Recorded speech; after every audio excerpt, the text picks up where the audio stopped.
Bonjour et bienvenue au Tivou du mercredi 30 mars 2022. Notre dévotionnel pour les jeunes, écrit par le pasteur Chris Oyakhilome et offert par les vérités de l'Évangile. Le thème que nous avons ce matin est la vie au sommet de la montagne. Oui, cher ami, ignore tous les obstacles qui se présentent à toi. La Bible nous dit dans le psaume 23 au verset 4, « Même si je marche dans la vallée la plus sombre, je ne craindrai aucun mal, car tu es avec moi, ta houlette et ton bâton me rassurent. » Alléluia. Vois-tu, mon ami, dans le règne de l'Esprit, certaines personnes vivent dans la vallée, tandis que d'autres vivent au sommet de la montagne. Dans la vallée, les gens ne voient que les activités des démons et des êtres mauvais des ténèbres, dont ils ont toujours besoin d'être délivrés. Satan et ses démons deviennent pour eux plus réels et plus puissants que Dieu et les anges. Vivre dans la vallée, c'est voyager dans la mauvaise direction dans le domaine de l'esprit. Comprends que certains d'entre nous, cependant, vivent au sommet de la montagne.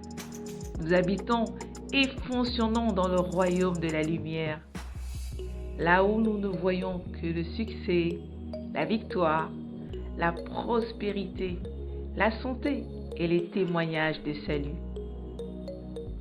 Satan n'est pas un facteur, car nous savons que c'est un ennemi vaincu.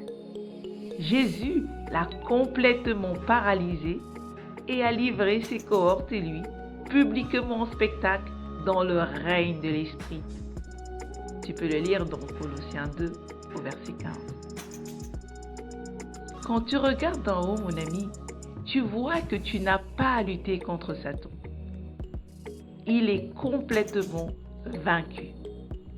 Tout ce qu'il fait maintenant, c'est d'essayer d'influencer le peuple de Dieu par la tromperie et la peur.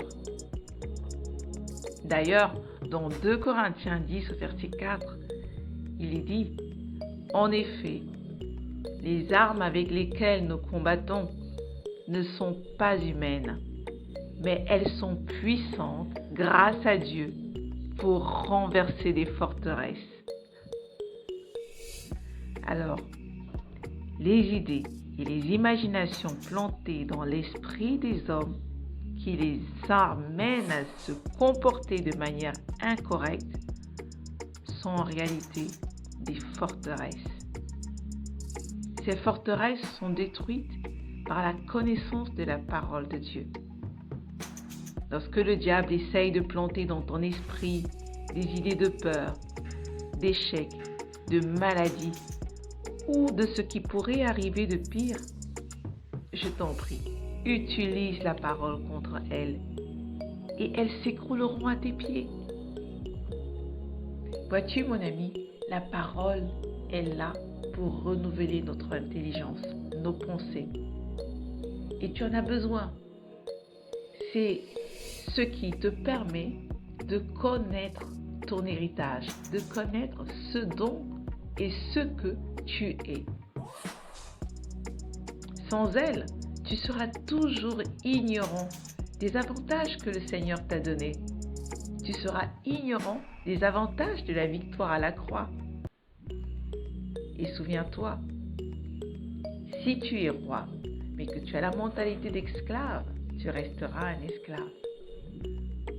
Je t'invite à aller beaucoup plus loin en méditant dans Hébreux 12 au verset 22, mais également dans 2 Corinthiens 10, versets 4 à 5. Mais avant, déclarons ceci ensemble. Je ne suis pas ordinaire. Je suis un citoyen du ciel. Je suis assise avec Christ dans les lieux célestes, bien au-dessus de toute principauté, de toute puissance, de toute force et de toute domination. Toutes choses sont sous mes pieds et je règne et gouverne avec le Christ. Alléluia.